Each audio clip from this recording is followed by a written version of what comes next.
right, tell me if this is loud.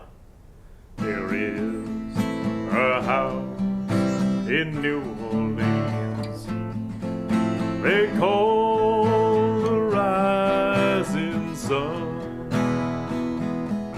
and it's been the ruin. How is that? Too loud? No, it's good. I want to make investments in our public safety. Okay. As a former Cook County prosecutor, I protect our I have to mute my volume on this dumb thing. Now, here's the problem, though. I can't see the damn super chat.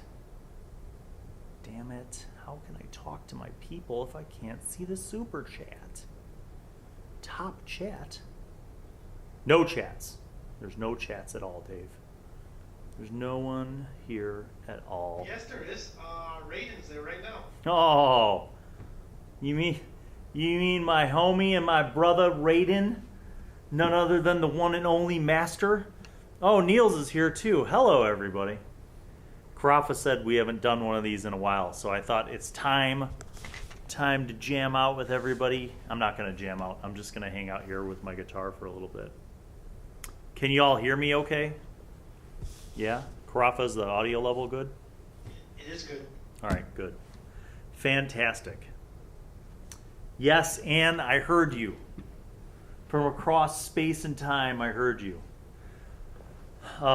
It has been crazy busy, you guys. We're rebuilding the media program. So this school year has been busy because it's a rebuild year. So we're trying to bring in new kids, which means we're making new stuff. So, and none of which I would be able to do if I didn't have Krafa helping. So we started this school year with a few of the kids who went to Gen Con with us and had the crazy idea of starting off and making a Star Wars show. And now here we are 5 episodes deep into Tuscan Radio, which is pretty good. It's going pretty well. Then a few other kids were like, hey, we want to do a sports talk show. I did not miss a beat, and I totally said that, let's do this. Let's make that happen. Let's do a sports talk show. And again, brought them together, worked them through how to do a show, worked through a set. Karafa then refined that set so that it looks really cool. And now those kids are doing a live sports talk show every Wednesday. So that's been just a sliver of what we've been doing. All my classes have been crazy busy. We got a lot of different film projects going on. We've been doing a lot of live productions with the truck. So life has been busy. But we have, as you probably saw today, and mentioned that we got, that we did D&D with high school students. So we have had quite a few cancellations of D&D with high school students, mainly because of scheduling. That's why it hasn't been a regular weekly thing. And we almost canceled the game this week because Kat wasn't able to be here. But then I talked with the other 3 kids and we said, let's do it. We'll play the game. So we're trying to keep that going and get back into a regular weekly thing. I have been working on Moonsea Adventures. So that group is playing, and I'm just very backlogged right now, but episodes of Moonsea Adventures are coming your way soon. That's how, I don't know when soon is. I don't know when soon is, but they'll be coming soon. So yeah, it's been crazy, but it's a good busy. We're rebuilding the program. Oh, the D&D club has exploded. So basically every Tuesday after school I have the TV club. Every Wednesday after school is the D&D club, and trying to do every Thursday after school for D&D when we can do that. So it's been busy.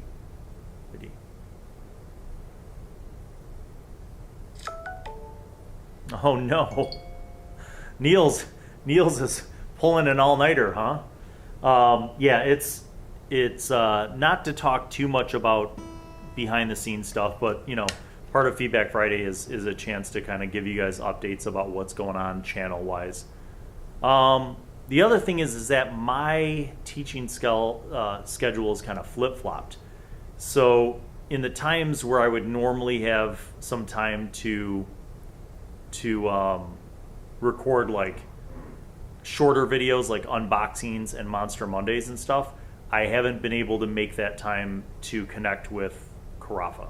So I'm sitting on probably 6 unboxings that I need to record. I'm also backlogged on Monster Monday, and I have a couple Tabletopics, actually, like DM tip videos that I've written an outline for but haven't had time to film. So hopefully as we wind down from the fall season and into winter, I'll be able to make some more time to do that stuff. And good question. How is my knee? I would say that since getting the cortisone shot 3 weeks ago, it is not, actually I think now it's been 4 weeks. It's not worse, but it's also not dramatically better. So I still have to walk very slowly, and stairs are very difficult. I cannot take long strides or walk fast, or I will inflict pain, and I've done that on a few occasions. Like I've overdone it, and it's not good. So at this point, whatever is the best way to fix me, I'm down with. So if I have to have surgery, I'm going to have surgery. I have no issues with that.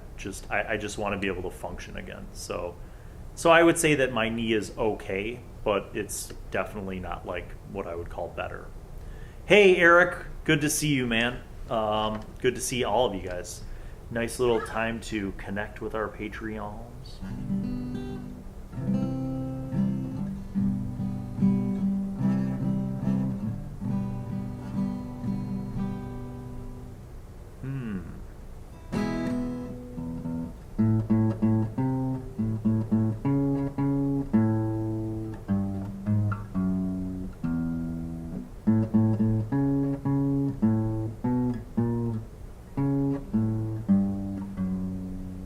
Play the intro.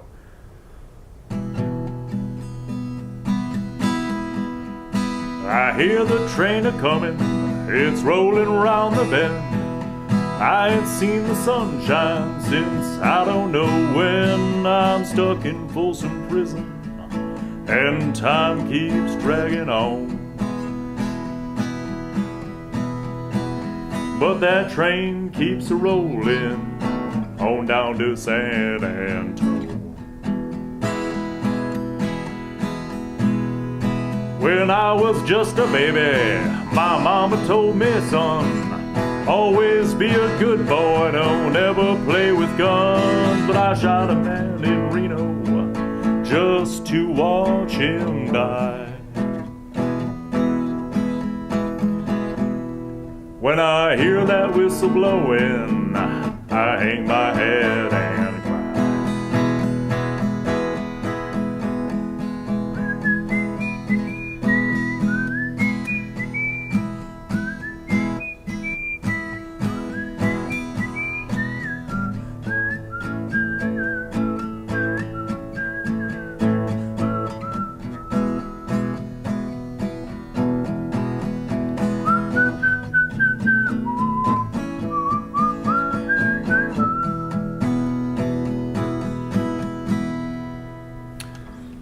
A little bit of Johnny Cash, the Man in Black, for some Folsom Prison Blues.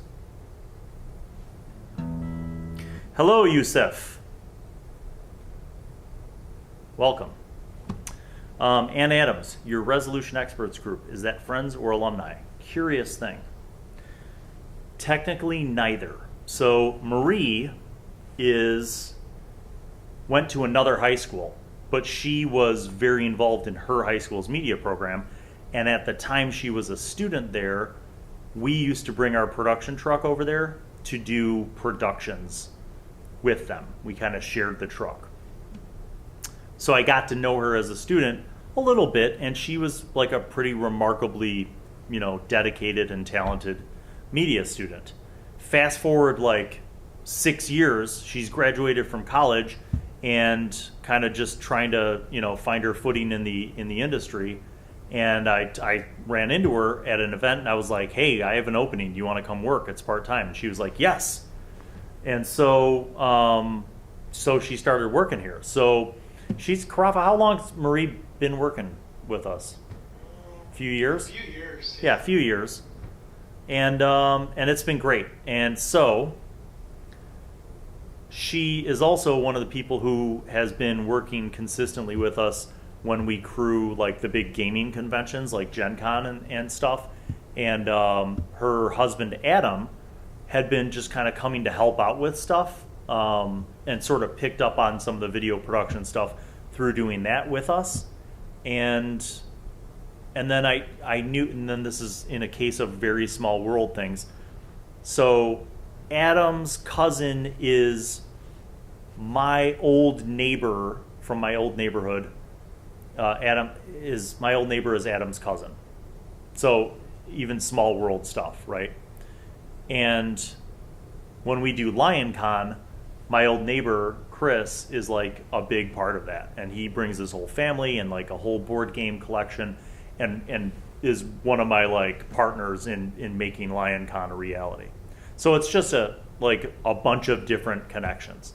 So when I decided that we were going to do Monster of the Week, I reached out to them, to Adam and Marie, and I said, hey, I really want to play this game.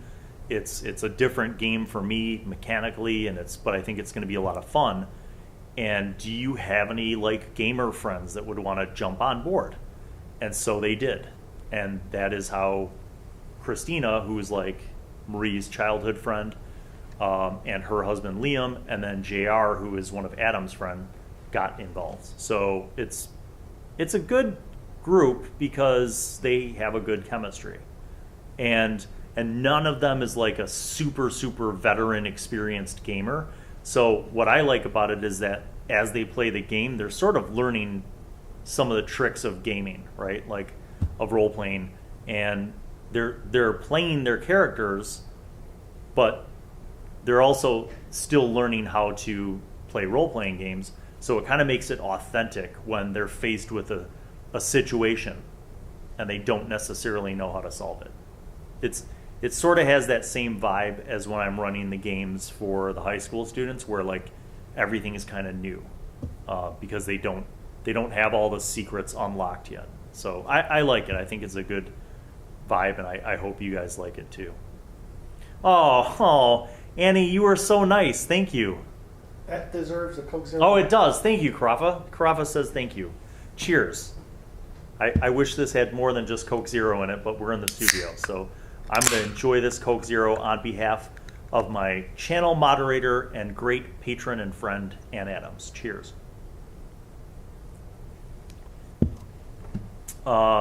Speaking of LionCon, it's looking good, Eric Stearns. It's looking real good. Yes. In fact, I'll recap what I was saying in the beginning. The D&D club has exploded. It's great. Every week. We meet every week. And I actually have like kids who are stepping up to leadership roles, and they're doing world building. We're going to have like a monthly gaming event, and then we are going to like work on LionCon. I've already gotten confirmation from our partners at our friendly local game store, Fair Game, which has 2 locations in the Chicago area, and they're now opening up a 3rd location in the far west suburbs of Chicago, which is pretty cool. So yeah, they've agreed to be partners with us. So I think LionCon's going to be really, really good this year, especially since the D&D club has grown so much. I'm hoping that the proliferation of kids playing role-playing games will be a boon to LionCon and to the attendance and all that stuff. Hat Chowder. Hey, Bill, I'm not sure if this has already been asked since I'm joining, but can we expect more Blades in the Dark? Yes, thank you. Actually, Hat Chowder, thank you for that question. Let me address that. I put them on hold for a while because, as I mentioned earlier, it's been crazy busy here, getting back into the swing of things with school. and with my knee injury, I just did not have a lot of time and energy. But my most persistent member of the Blackstones, Lucas, who is the guy who played Demon Blackstone, has been reminding me consistently. So I hope that we can get them back in the studio in November. So the thing with Blades in the Dark, though, is that 5 out of the 6 of them, like the majority of them, graduated from high school. The good thing is that almost all of them are going to college in this area. So they're available, which is good. So I'm hoping that we'll be able to bring back Blades in November, and at least to do, if we could do 1 episode a month with them, I think that would be awesome. I don't know that those kids have the ability to coordinate their schedules, because the college kids have different schedules, and some of them have jobs. So trying to coordinate a weekly game would be pretty much impossible. But I'm hoping we could do a once a month with them. So, and hopefully that will start in November. Good question, though. I love that game. I kind of low-key have forgotten how Blades in the Dark works, and I'm going to need to review my notes about the game and how it works and all the mechanics, because it's definitely a different game to run.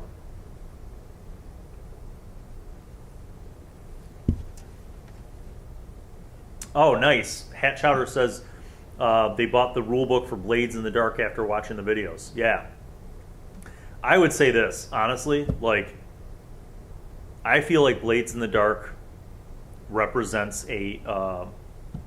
and maybe it's the system, maybe it's the genre, maybe it's both.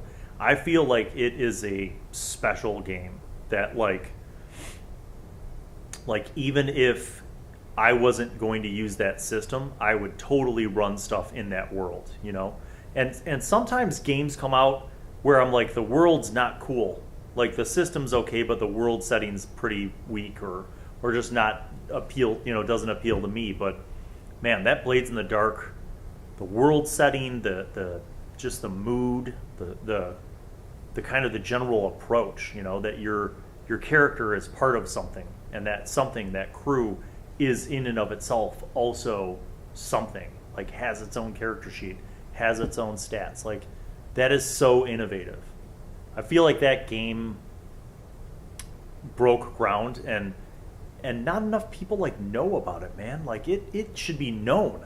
It should be recognized for the awesomeness that it is. I don't know. I'm no marketing expert, but I feel like Blades in the Dark really was a new breakthrough in a way to do role-playing games. Really, really cool. Oh, I know. Kale, I miss High Adventure more than you could possibly imagine. I think about it, actually. I'm not even joking. I was reviewing my notes from that campaign. There's so many cool things. The biggest thing right now is that there's no way. I don't think I could do High Adventure schedule-wise for a while. Now, I will say that once second semester starts, my teaching schedule flip-flops. So it might be possible to do High Adventure. And I really want to get back into that.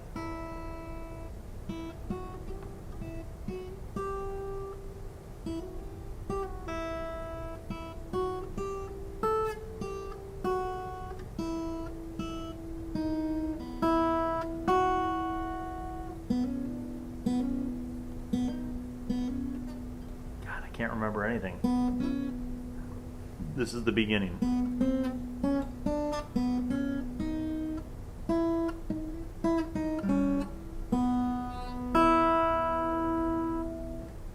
I used to know how to play the beginning of Paint It Black.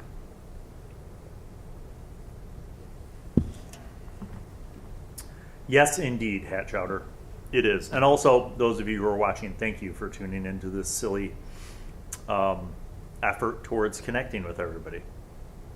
We are actually, I'll give you another update. So We recorded an episode of D&D with high school students, as you saw, that dropped today. I have several episodes of Moonsea Adventures in the can. I haven't had time to edit everything, but I will. And then we're doing Monster of the Week, which is tonight. We're going to record that. Part 3 of the second story. So we'll have more episodes of that coming to you soon. Have you ever considered running a Cyberpunk game? Son, not only have I considered it, I've done it. Yeah, I love that genre. Now, I will say that I haven't run Cyberpunk or Shadowrun since the 90s. But when we did play those games, we played them. Like, I loved Cyberpunk. I loved Shadowrun. I took a glance at the Cyberpunk 2077 or whatever it is. I just don't know if I have like the mental energy to learn another game with a lot of clunky mechanics. I love the genre. I love the setting. And the OG Cyberpunk was very, very ruled by the principle of style over substance, right? To the point where they would put out these books that were like fashion books, basically, and had like clothing that your characters could buy, and like weapon books that were like style over substance was the ruling concept in that game. So I understand when they came out with the new book why they put effort into making it look cool, but I just don't know if I dig having to learn a whole new mechanical crunchy system. Every time that I buy a new game, I hate myself because I have a game. I made a game. And mechanically, I'm pretty sure my game is better. Better than what, Bill? Better than all the other games. You remember that part in Star Wars when Ben Kenobi first shows Luke Skywalker a lightsaber? And I don't remember the exact quote, but it was, it's not messy or sloppy like a blaster, but a more elegant weapon of a more elegant time. Like, I view my gaming system as an elegant weapon. It's perfect.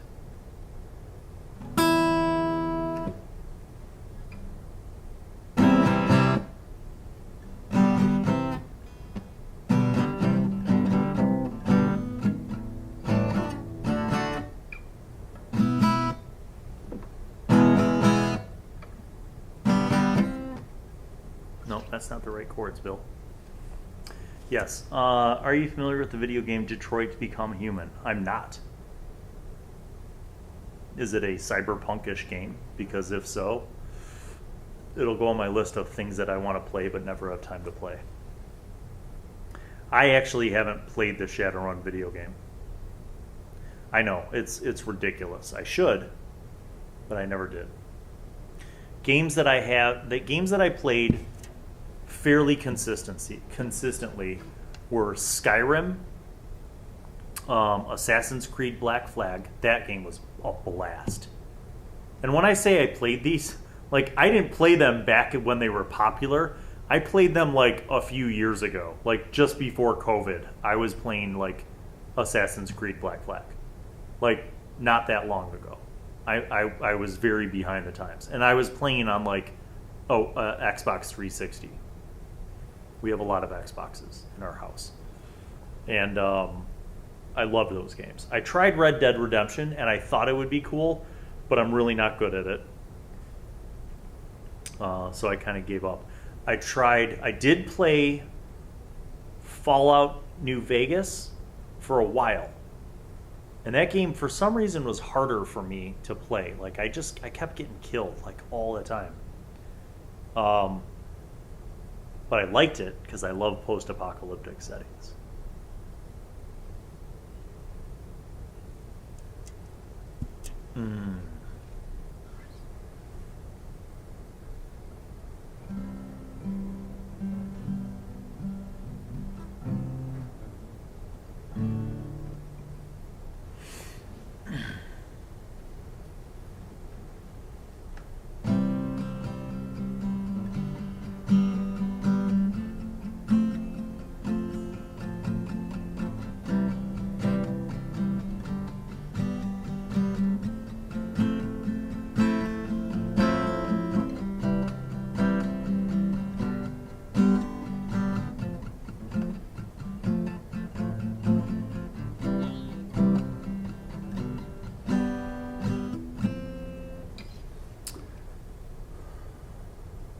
Assassin's Creed Black Flag is the best. Red Dead 2 is a masterpiece. Yeah, I don't know if I tried 2. Maybe I should try 2. Playing Fallout New Vegas now. Yeah, it's... I like all those games, but guess what I don't have time for, everybody? I don't have time to play video games. I don't have time to make show things. I don't have time to do all the things I need to do. Don't have time for me and for you. I just made all that up.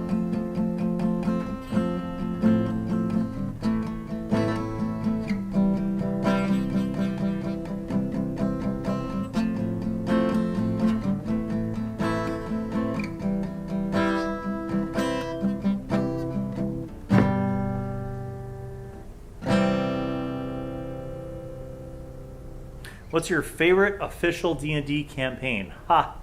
Ah, that's cute, anonymous unicorns. Allow me to answer that by saying none of them. Soak that up for a second. None of them. Now, let's get specific. I hate Descent into Avernus. I hate Curse of Strahd. I have absolutely no interest in Tomb of Annihilation or anything on the jungle continent of Chult. Tyranny of Dragons is a joke, and everything in Waterdeep is lame. Sorry to break your heart. I do not love the published things from 5th edition.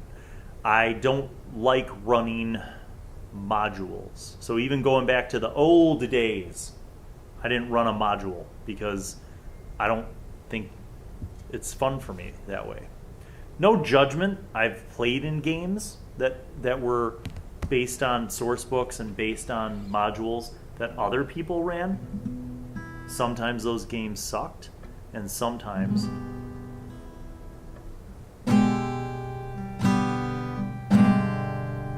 that's I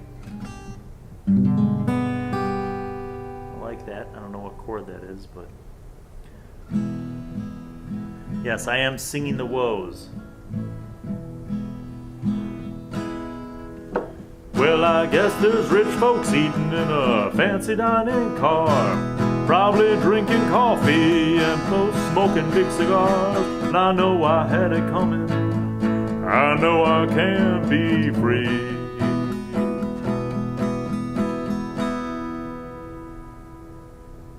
But those people keep moving, and that's what tortures me.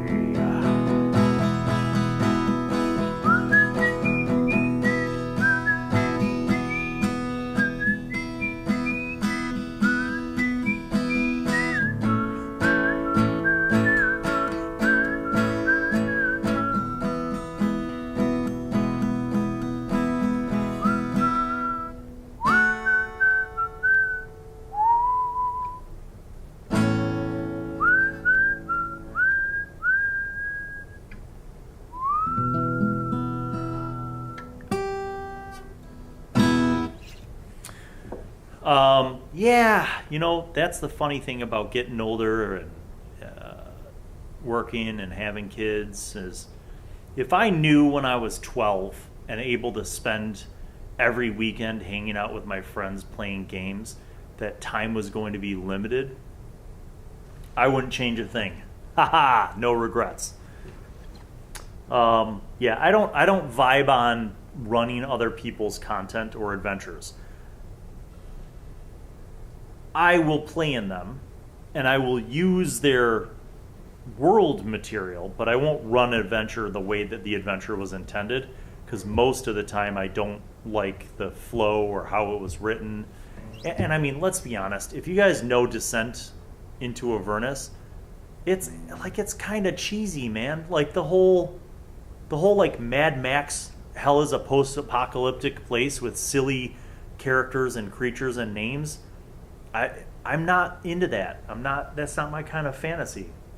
Some people like gonzo fantasy. And here's another thing. Lamentations of the Flame Princess. the gonzo weird material is not really my cup of tea. I'm down with the historical stuff, like the stuff from Lamentations that's set in like the 1600s. I think that's really cool, because it's kind of a fantasy horror or like alternate history horror kind of vibe to it. I like that. That's cool. But I don't like silly things, like, and some of the kids in the D&D club run silly games, and even when I was their age and younger, I didn't do silly things. Like the silliest thing I would say I did was, when I was 5 years old and my character was named Pink Floyd. But like I cut that crap out by like second grade. Come on, I mean, take the game seriously. Have I ever tried out the board game Unmatched? No. No idea what it means. I appreciate you guys. Thank you. I'm glad Krafa made us do this because we got a little time before recording for Monster of the Week, and I was like, man, it's been a while. Should we do a Feedback Friday? And Krafa's like, yeah, let's do it. And I was like, no. And then he's like, get up. And he made me do it, so I'm glad we did. Yes, I miss Lamentations. See, here's the thing. There was a point at which I think I was running 6 games, and it's a lot. Like, I would love to come back and do another season of the Lamenters and do Lamentations. I would love to be able to do High Adventure. But, I just don't have enough time to do it all because that almost killed me in whatever it was, 2020 or 2021. It was too much. C. Crawford and Adams says thank you. So I'm trying, people. I'm trying real hard to find balance so that I can do some things and then put those on. I imagine that I have like 6 burners, like a 6-burner stove. And I can maybe do 2 or 3 things up front, but those few things got to be in the back. But then eventually when these 3 things get a good point, I'll rotate and, you know what I mean? Like that's, my goal is to kind of do that, get to a good point with D&D with high school students and then end that season, and then take a break and do High Adventure or do something else with,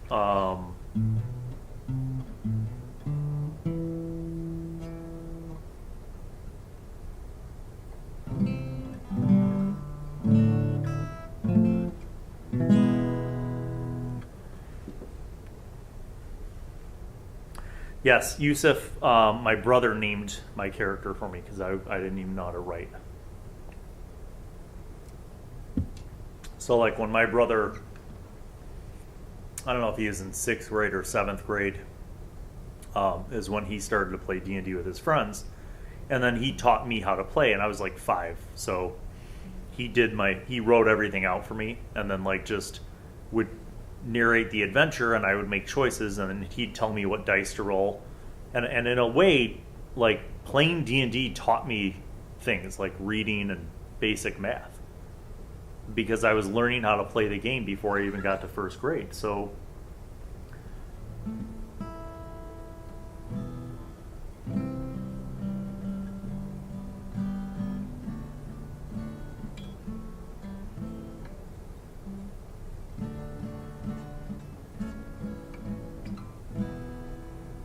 there it is.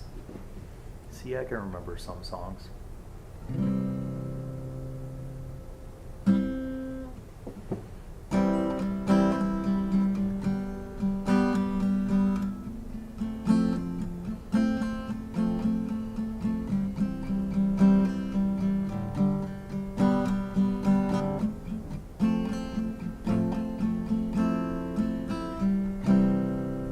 Yes, my brother was a good older brother. Even though he's like 6 years older than me, he didn't ignore me. He took the time to engage me and teach me things. And actually all my siblings, I'm very fortunate. We're very loving and considerate. But there's a big age gap, so I'm the youngest of 7.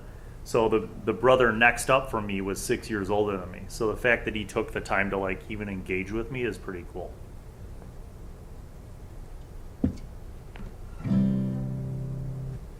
All right.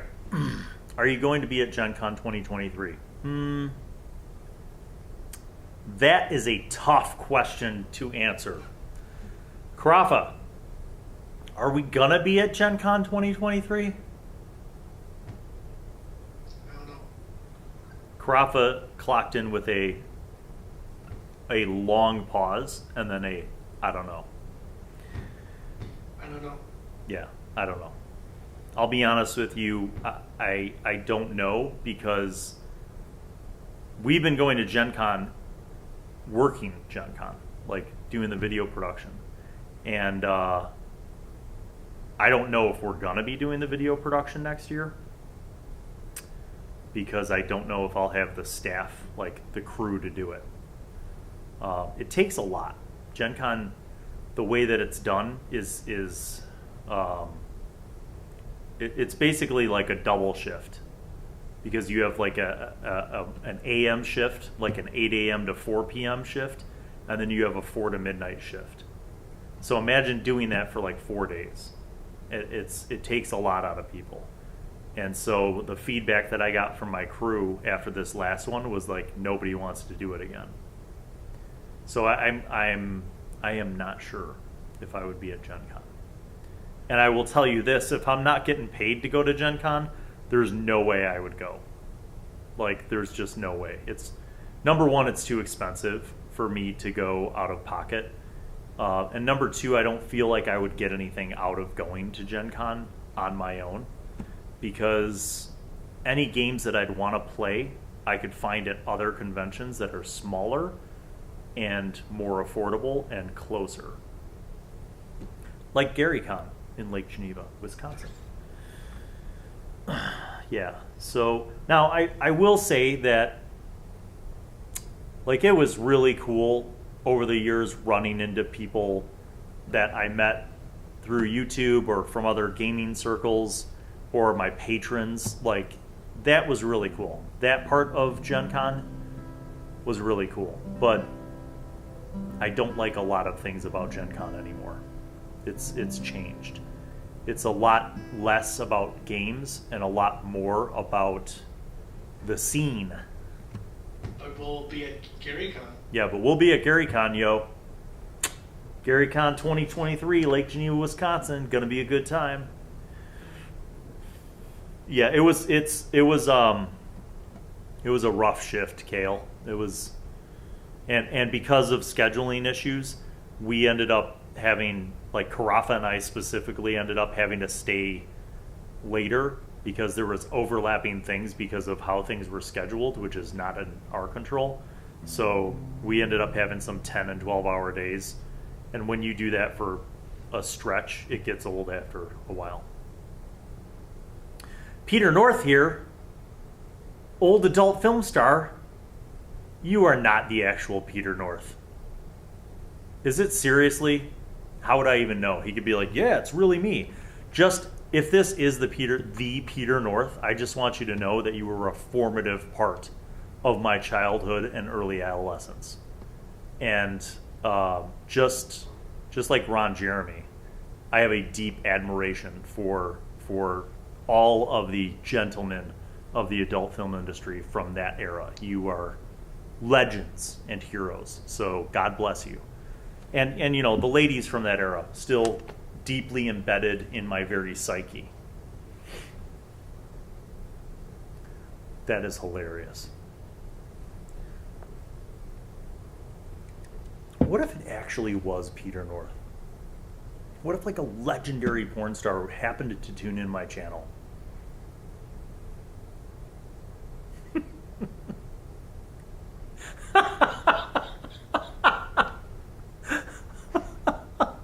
Well, if you really are Peter North, God bless you. And if you're not, God bless you too, because you just made my day. That's the funniest thing that's happened on a live stream in ages. In ages, dude.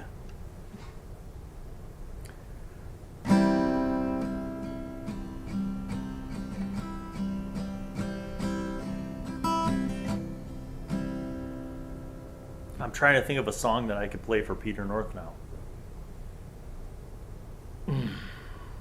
You'd think that I'd have something, man, but it caught me off guard. How about this? Hey, Joe. Nope.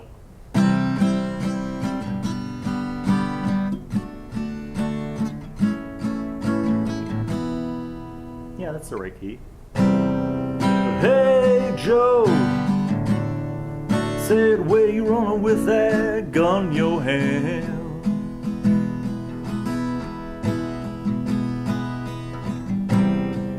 Hey, Joe. Said, where you running with that gun in your hand?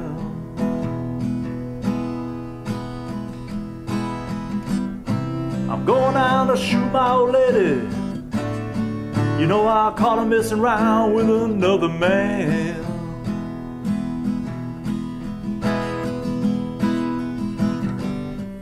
Going out to shoot my old lady. You know I caught her messing around with another man. And that ain't too cool, no. Hey, Joe. I heard you shot your woman down, shot her down.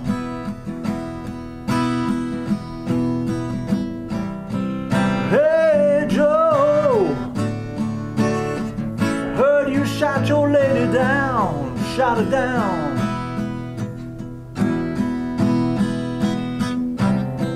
Yes, I did, I shot her. You know I call them messing around town.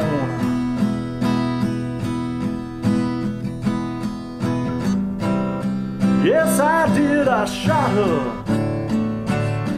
You know I caught my old lady messing around town. So I gave her the gun and I shot her.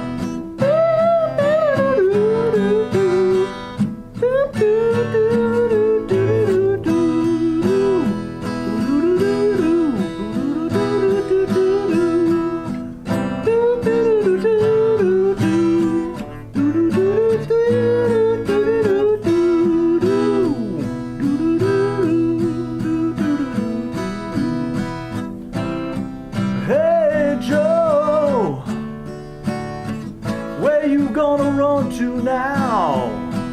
Where you gonna go? Hey, Joe, where you gonna run to now? That's not the end of the song, but my hands are tired. That's for you, Peter North. Hey, Joe, Jimi Hendrix.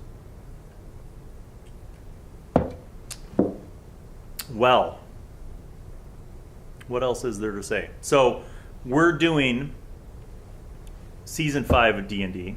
We're doing Moonsea season 2. We're doing Monster of the Week. At some point in December-ish, probably, I'm going to aim to wrap up those seasons. And then we'll start it back up in January and do a perhaps some high adventure. Perhaps some Lamenters, perhaps some D&D with dads. Actually, not even perhaps. I definitely got to bust out D&D with dads. But again, it's all in due time. Blades in the Dark. There's so many things, but we'll get there. And above all, I am very grateful that y'all are cool and patient and. You know, that you guys understand what it's like to have to juggle a more than full-time job and a wife and 2 kids and 6 or 7 different campaigns. Because if I didn't have all those other things, I'd just be running games all day long every day, and I'd probably lose my mind. So I appreciate you all being patient and cool with that kind of stuff. Yeah, I want to get there. I want to get all those games going along or back up and running. It's not for lack of passion, man. It's for lack of time, and I make time like a fucking wizard, but it's still tough to make time, you know? It's still tough.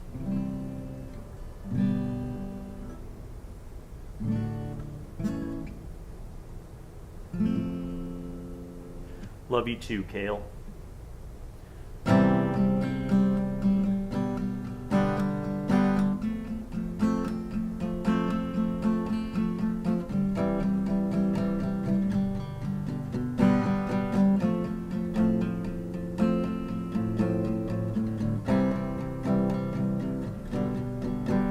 Thanks, Annie. I'm gonna play this song. It's a song that I didn't really know, but I heard someone singing it, and then I wanted to learn how to play it. It's called "Dancing on My Own" by Callum Scott, and I think Robin, the pop singer, did a version of this song.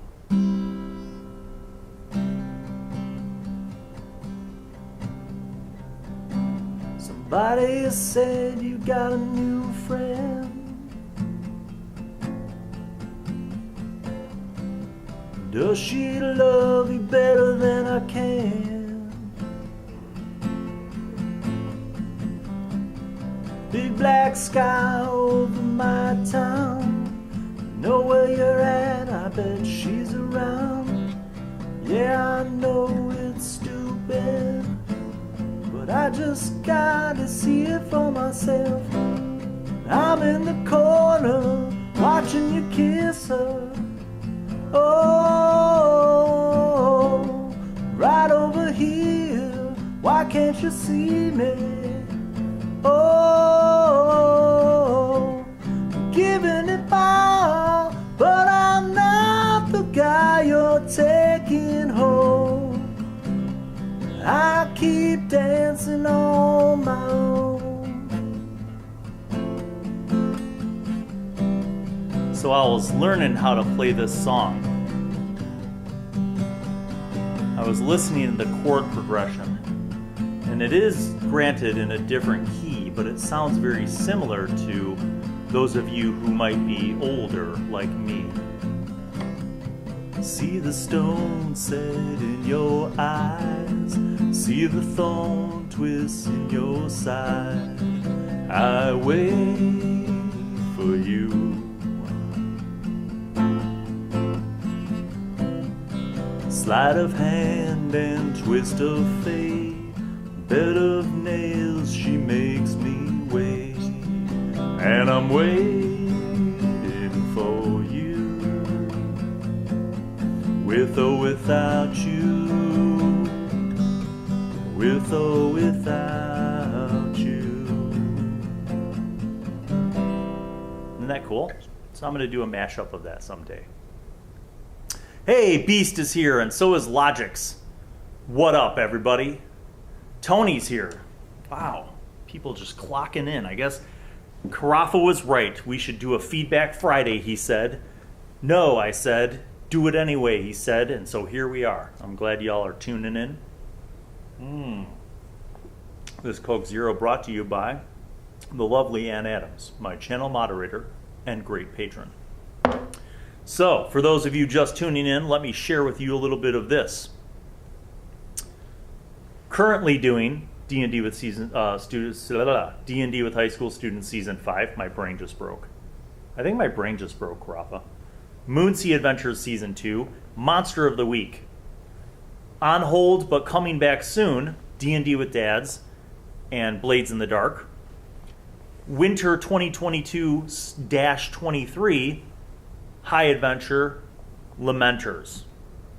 Is that it? Is that all the games? I think that's all the games. So it's all about rotating the frying pans on the 6-burner stove. That's my life. It's a juggling. Oh, not a juggling act. It's a feat of culinary masterpiece.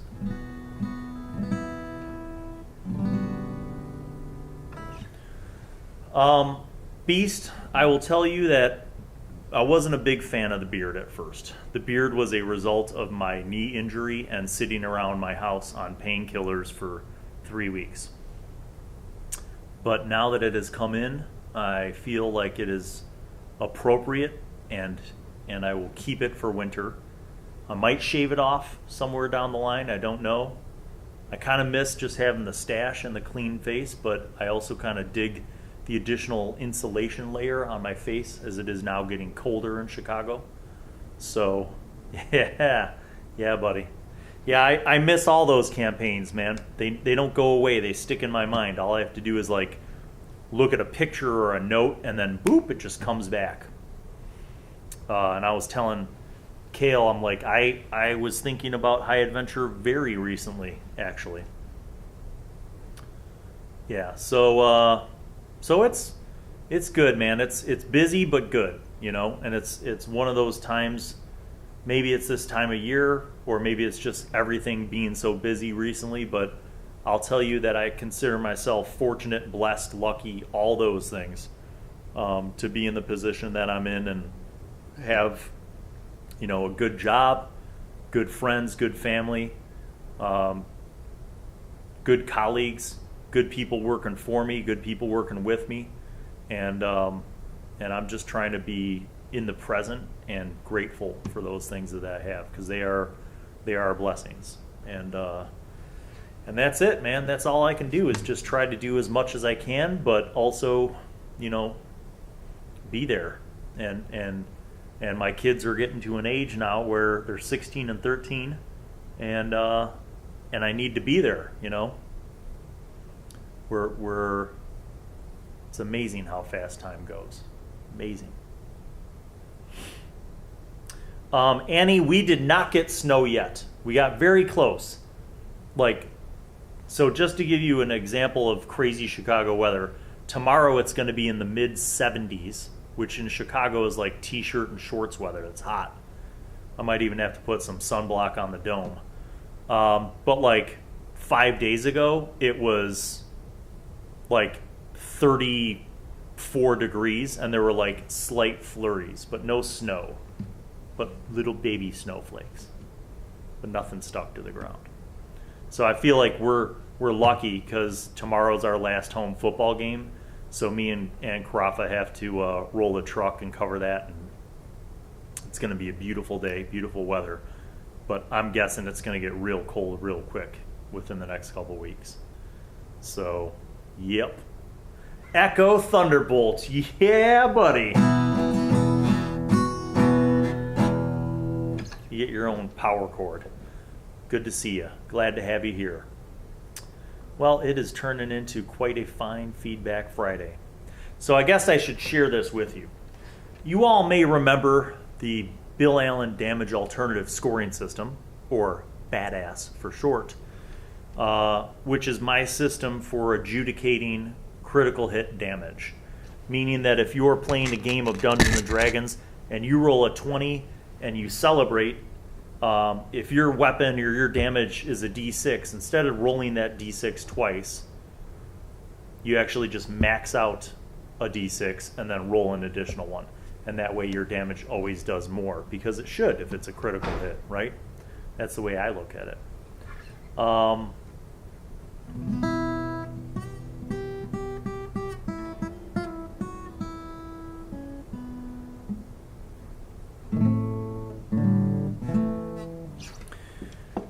So then I was thinking about other things, what are the other things that I do? What are my other homebrew kind of rules that I use to make my games more interesting or engaging? Well, one of them is, in D&D, instead of rolling for hit points every level after first level, I let people max out their hit points per level through level 5. So if you're playing a rogue and you have a D8 as your hit dice, normally in 5th edition D&D, you would have your first level would be max plus your con bonus, and then second level and beyond you would have to roll a D8, add in your con bonus, and that's what you'd get. I let people max that out through 5th level. So that's, I don't know if that's a big deal, but I kind of feel like it's the reason why is because it sort of helps balance out low-level characters and gives them a little bit more of a kind of a heroic approach to the game.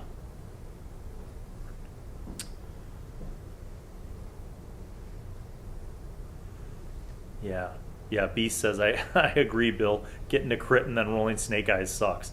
Yeah, I mean,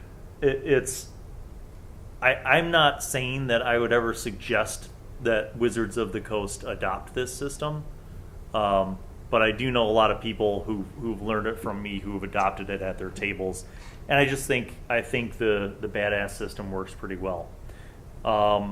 but I was, aside from the badass system and the hit points thing, the other thing is that, some people are sticklers, especially people who played older editions of D&D, about spellcasters, arcane spellcasters, particularly using material components.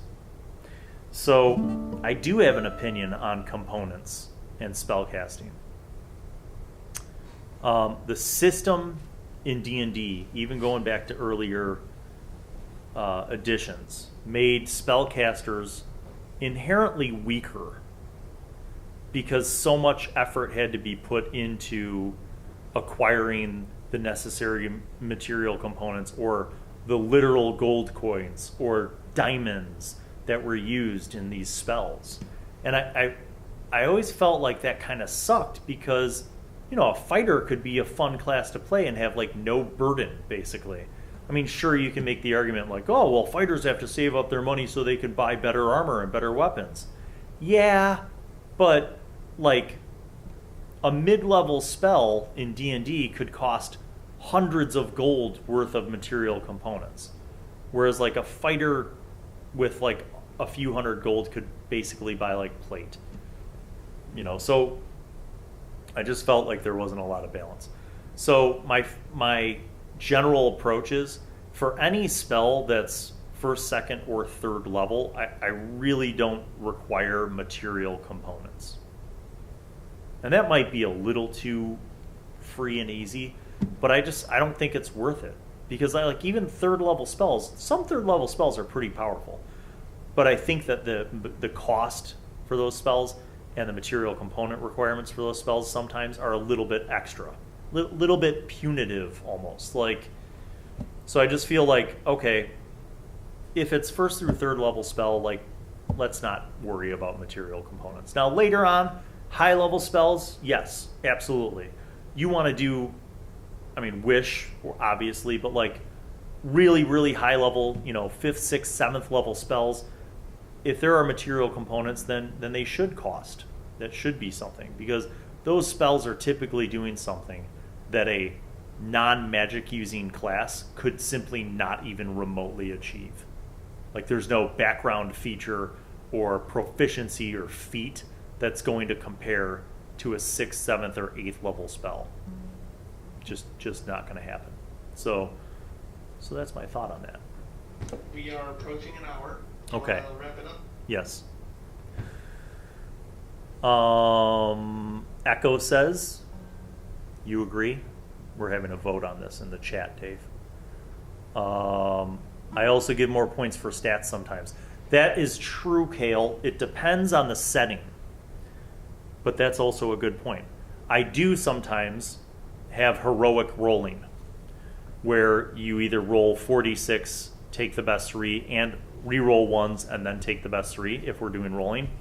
Or if we do point buy, instead of point buying with 28 points, I let my players point buy with 31 points.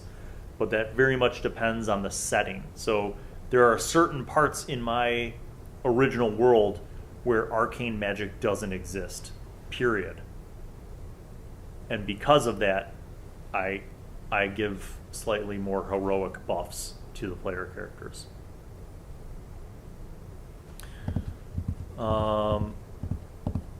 You usually loot weaponry off of enemies too. Yes, Echo, good point. See, fighting classes can loot stuff and then go sell it and get enough money to buy a custom set of armor and shield and weapons. Non-magical usually, but the point is that by 3rd level or certainly by 5th level, a fighter type could be completely pimped out with equipment, while an arcane caster who has to amass a fortune for their spell book and material components and inks and all that other stuff, it seems just punitive. So that's why I kind of waive that requirement. Component pouch, yeah, beast. That's fair. Something. Kendo, you never hear Gandalf go, "Oh, Burger forgot the mistletoe." Yeah. See, that's why I think people say that Gandalf is a sorcerer and not a wizard. I don't think Gandalf actually fits any of the D&D classes. People argue about that all the time. I don't think Gandalf's really any of those classes because Gandalf kind of has elements of all of them, right? He's not what you'd call a classic wizard in D&D because he doesn't cast spells. He doesn't have like a spell book. You could make an argument that he's a sorcerer. You could make an argument that he's a warlock. You could make an argument that he's a bard or a druid or a cleric. You could make all of those arguments. But a wizard, which is what he's actually referred to in the books most of the time, I don't think that he is. At least in the D&D mechanical sense. Boy, if this isn't topics for Feedback Friday, I don't know what is. Bill, out of curiosity, what's a character class? What character class do you like the most? Byron Lee. I've, in the last, I don't know, probably 5 years, I've leaned, maybe more than that, I've leaned heavily into one of two types. Either some kind of face, like a charisma-based character, like Warlock or Bard, or my most current favorite character is a Bardlock. He's a Bard Warlock. Or I've leaned into the Barbarian Rogue types. Why Barbarian? Not so much for the Barbarian. It's just I like characters that don't have to depend on armor. I like unarmored defense. And the only way to get unarmored defense is either with a monk or a barbarian. Monks make your unarmored defense based on dexterity and wisdom. Barbarians use constitution and dexterity. So I'm certain that you could see why I chose barbarian, because constitution also impacts hit points. So it's pretty cool when you can make a character who is a barbarian rogue who can rage and thus reduce potential damage, also adding more damage, but also having the ability to do sneak attack when in the right positions and do additional sneak attack damage. So those are kind of the two types. But my current favorite character is the one that I get to play with my college buddy friends, the Gaming Weekend guys. And he is Dirk Pike. He has many names, but that's one of them. And he is a Bardlock. He's a Bard Warlock. Specifically, he's an Eloquence Bard and a Celestial Warlock.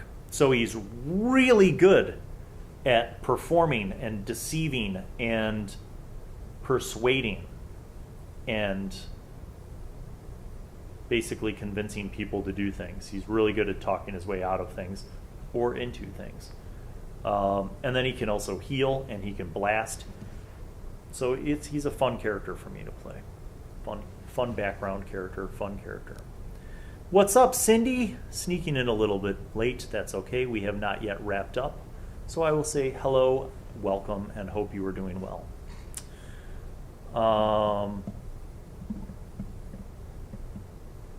Yes, Echo talking about Revivify. And that there's another thing too, is like it's not just wizards who pay a steep price for spellcasting. Clerics can also pay heavy prices for higher level spells and rituals.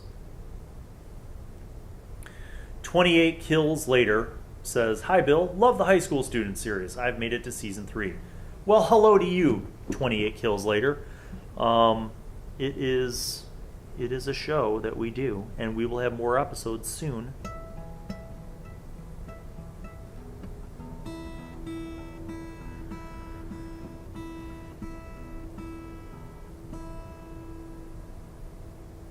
Yes, you gotta love the character who can shish kebab someone with a rapier and still be strong enough to swing the sword around."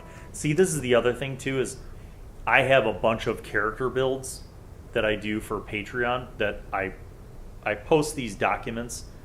They're character building guides up on my Patreon, and I have like 4 of them that I put notes for and outlines, but I haven't typed them all up. But I need to get caught up on that and share these with the patrons, because one of them's really cool, like in a funny way, but also it has like actual usefulness, and I can't wait to share that and post it up on the drive so that you guys can see it, and maybe someone will make this character build and just experiment. I'm curious how it'll go. 28 says, I'm currently playing a Paladin Warlock in my campaign, and I enjoy it. Charisma is an interesting stat to play around. It is, and a Paladin Warlock is a great combo. If you are a Paladin and a Celestial Warlock, not only can you beat ass and take damage and blast things, but you could probably also do a lot of healing, which is really helpful in a party. That's a great move.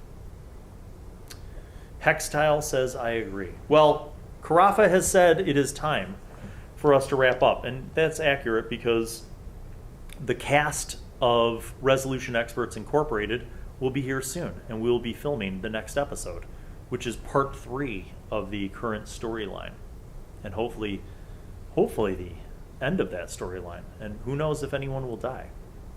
I would say that we're going to do it live, but I'm afraid to do it live because because we don't have any of that stuff set up, Krava. Yeah, it's all set up. Come on. All right, maybe Sunday.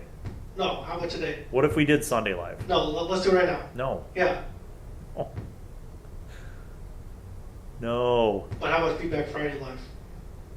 Yeah. How was Feedback Friday? I think it was good. It was good for me. I hope it was good for you guys. I just want to say this before we wrap up. Thank you again, first and foremost, all of you guys who joined in for Feedback Friday. Thank you. This was not planned at all. We didn't even advertise or post for it. We just decided to do it. And sometimes that's the best because it gives us a genuine opportunity to connect with you guys and give you updates. Number 2, I want to say thank you to my patrons on Patreon. Without them, I probably wouldn't be doing any of this. I'm not going to lie. I probably would not be able to justify the absence from my family in order to do all these things.